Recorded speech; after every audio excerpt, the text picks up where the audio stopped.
haya yote tuliyoyapanga kwenye dira, haya yote tuliyoyapanga kwenye mipango ya maendeleo ya miaka mitano na ile ya mwaka mmoja, yale yote tuliyoyapanga kwenye ilani ya uchaguzi na yale yote ambayo tumeyapitisha kwenye bajeti itakayoanza Julai mosi, Mheshimiwa Spika, hayawezi kuwa na manufaa kwa Watanzania wala hayawezi kutekelezeka pasipo amani, usalama na utulivu ndani ya nchi yetu. Hivyo basi, uwepo wa amani umeendelea kuwa msingi muhimu wa shughuli zote za kiuchumi, kijamii na kisiasa, na hivyo kuifanya nchi yetu kuendelea kuvutia uwekezaji na kuimarisha ustawi wa wananchi wa Tanzania. Watanzania tunao wajibu wa kutunza hali hii bila kujali tofauti zetu za kidini, kisiasa au kikabila. Nitoe rai kwa kila mmoja wetu kuhakikisha kuwa analinda na kuitunza tunu hii ya amani na utulivu wa nchi yetu. Na wasisitizia Watanzania wenzangu wote, tuendelee kulinda amani tuliyoirithi kutoka kwa wazee wetu, waasisi wa taifa letu, huku tukizingatia sheria, kuheshimu haki za wengine, kujiepusha na vitendo vinavyoweza kusababisha migawanyiko ndani ya nchi yetu.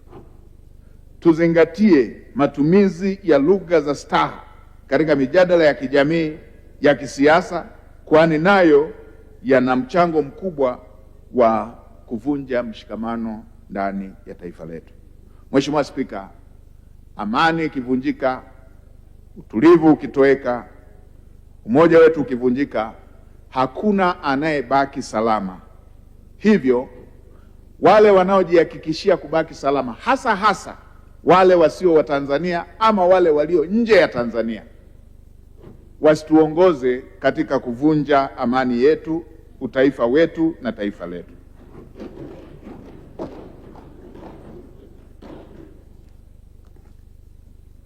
Amani, utulivu, mshikamano wa taifa hili si vitu vya kuchezewa, kwani vimejengwa kwa jasho, uzalendo, damu na hekima ya waasisi wa taifa letu. Kwa namna yeyote, na nimpongeze sana Mheshimiwa Waziri wetu wa mambo ya ndani, ametoka kutoa kauli na mwongozo ambao serikali itausimamia. Kwa namna yeyote, serikali haitaruhusu amani, utulivu na utaifa wetu uharibiwe na yeyote yule. Haya yote ni mambo ambayo wala tusidanganyane, wala hatutaruhusu yachezewe. Wala tusidanganyane. Swala la usalama, amani na umoja wa nchi yetu wala si mambo ya kujadiliwa, wala tusidanganyane, wala hatutaruhusu viharibiwe.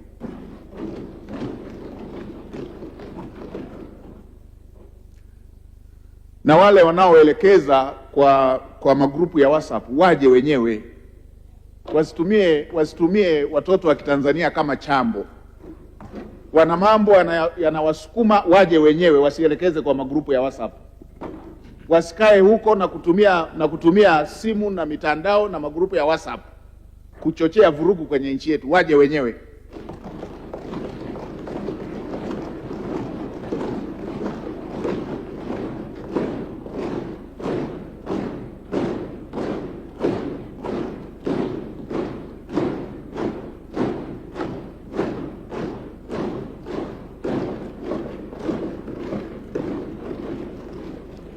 Wasiwatume watoto wa Kitanzania, wasifanyie biashara maisha ya watoto wa Kitanzania, kuwatuma kwa magrupu ya WhatsApp kwamba tukutane pale, wao wakiwa kwenye mataifa mengine kule, wakiwa wanahifadhiwa kwenye mataifa mengine, wanatunzwa, wanalishwa, alafu watumie magrupu ya WhatsApp kuwatuma watoto wa Kitanzania. Waje wenyewe.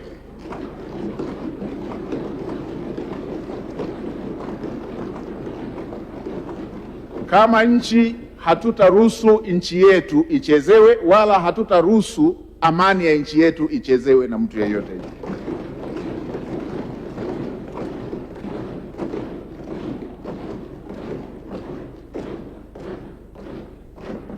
Tutalinda nchi yetu, tutawalinda Watanzania, tutawalinda watoto wa Kitanzania dhidi ya wale wanaotaka kutumia biashara maisha ya watoto wa Kitanzania.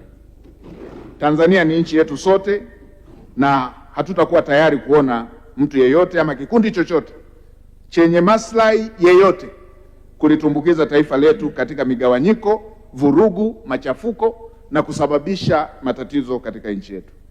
Umoja wa Tanzania si jambo la mjadala, ni msingi wa uwepo wa taifa letu na ni wajibu wa kila mmoja kuutunza. Hivyo Watanzania wote ambao tumeipenda nchi yetu nzuri tuliopewa na Mungu kwa miaka yote hii, tusiingie kwenye mtego wa wale wenye tamaa na wenye maslahi yao binafsi, na hasa wanaotolea macho rasilimali za taifa letu. Hili ni taifa moja, taifa lililojengwa kwenye misingi ya kindugu, taifa lililojaliwa rasilimali nyingi. Wala hatutagawanyika wala hatutaingia kwenye mtego huo. Tulishavuka mitego hiyo siku nyingi. Tumevuka mitego ya udini, mitego ya ukabila, mitego ya vyama vya kisiasa, mitego ya ukanda, na sasa tunalo taifa moja lililojengwa katika misingi ya utawala bora na demokrasia. Kwa hiyo suala la usalama, amani na utulivu ni kipaumbele namba moja na hakuna mjadala katika hilo.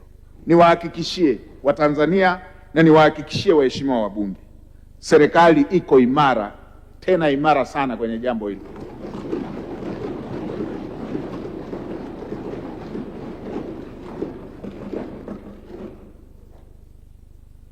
Niwasihi Watanzania wote kuheshimu misingi ya utawala bora na kuhakikisha kwamba shughuli mbalimbali za kijamii, kiutamaduni, kidemokrasia, za kiuchumi zinazingatia sheria, taratibu, mila, desturi na katiba yetu ya nchi. Tunayo katiba ya nchi yetu, ndio inayotuongoza. Hakuna sehemu katiba yetu imesema sasa tutakuwa tunapeana matamko tu, siku fulani tunataka tufanye fujo. Katiba haijasema hivyo. Hakuna sehemu ilipoandikwa kwenye katiba kwamba tutakuwa tunafanya siku fulani, tunakaa tu tunapanga tu, hatuna kazi nyingine, tunakaa tu tunapanga tu, tunatangaza kwamba siku hii tutakuwa tunafanya hivi. Hatuwezi tukaendesha nchi kwa namna hiyo. Hatuwezi tukaendesha nchi kwa taratibu hizo, kwamba watu wanakaa tu, si taifa gani huko, wanakaa tu huko, wamejifungia, wanalishwa, wanalipwa, wanatutajia tarehe tu kwamba tarehe hii tutakuwa na jambo hilo. Hatuwezi tukaendesha nchi kwa namna hiyo.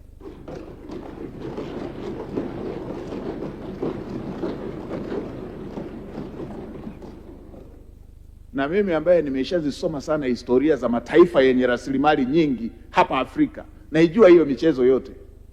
Na nafuatilia, kuna baadhi ya ofisi zinatajwa kwenye hivyo vipeperushi vinavyotajwa hizo. Tutaendelea kufuatilia.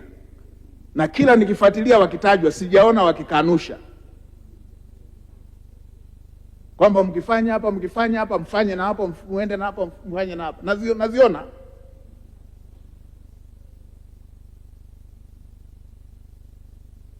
Sasa wengine tulizaliwa bila uoga. Tutafuatilia moja baada ya nyingine, lakini uhakika mmoja naoambia,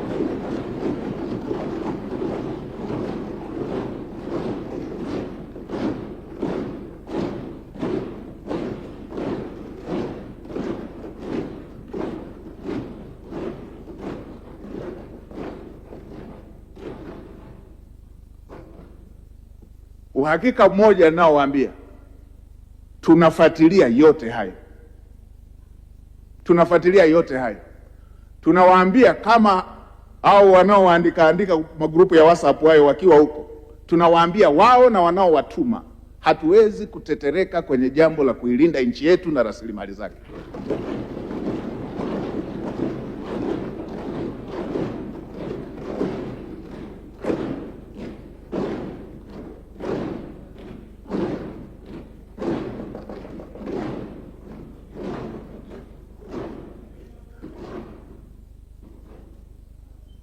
Sema rudia hapo. Tunawaambia wanaowatuma na wanaotumwa, hatuwezi kutetereka kwenye kuilinda nchi yetu na rasilimali zake na watu wake.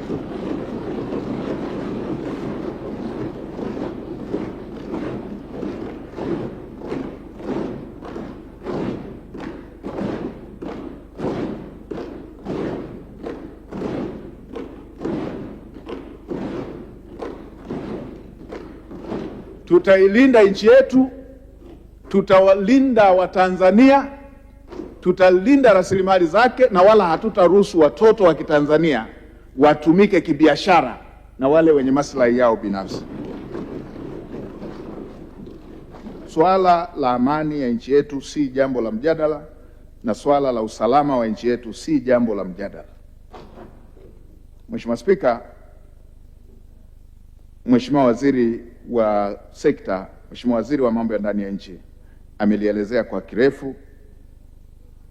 Nasisitiza yale ambayo Mheshimiwa Waziri ameelekeza, taasisi zote zisimamie, zifuatilie kila hatua.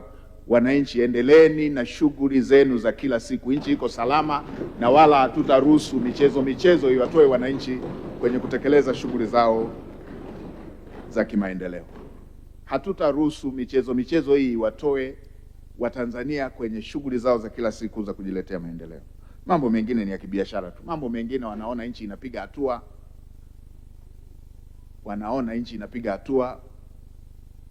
wanaona nchi imefanya ugunduzi wa rasilimali nyingi, anza kuleta chokochoko hizo. Mungu alitugawia kila mtu na nchi yake.